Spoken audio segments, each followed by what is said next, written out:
හරි. මෙන්න මේ වගේ වක්‍ර ප්‍රස්ථාරයක් දීලා මෙන්න මේ ආකාරයෙන් ලියන්න ලියුවොත් අපි කොහොමද ලියන්නේ? බලන්න. හරි. y සමානයි අර වගේම දාන්න උඩ වගේම. හැබැයි රිනේ bi එක. දැන් කැමරා දන්නේ මොකද? එකක් 1 අනික 3. එකක් 1 අනික 3.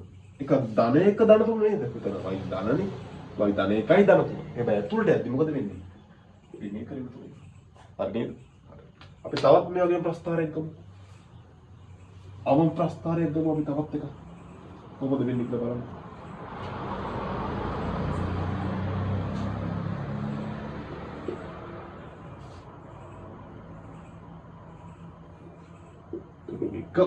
එක රින 7.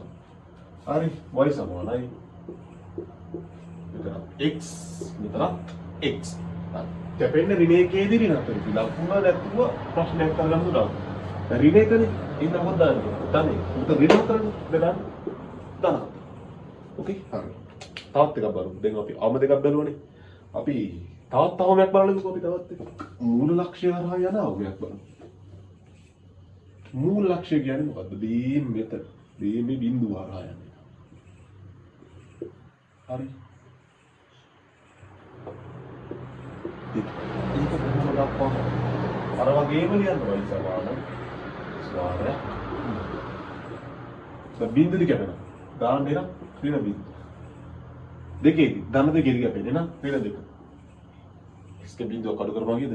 x ප්‍රතමයි. ප්‍රශ්නයක් කරගන්න එපා. අතර x වාරය x ඍණ දෙක. ඕමච්චනේ.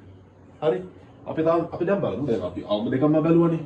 එහෙනම් දැන් බලමු අපි ටක් ගාලා උපරිමයක්. කොහොමද උපරිමයක් හදන්නේ කියලා. නෝමල් උපරිමයක් මම බලමු.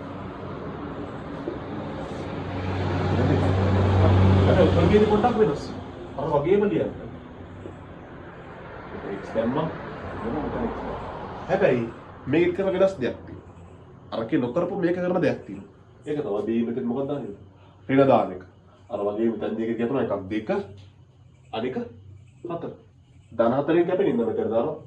ඍණ 4 මෙතන ධන 2 සෝරි. ඍණ 2කින් කැපෙන ඉඳ තුන දානවා.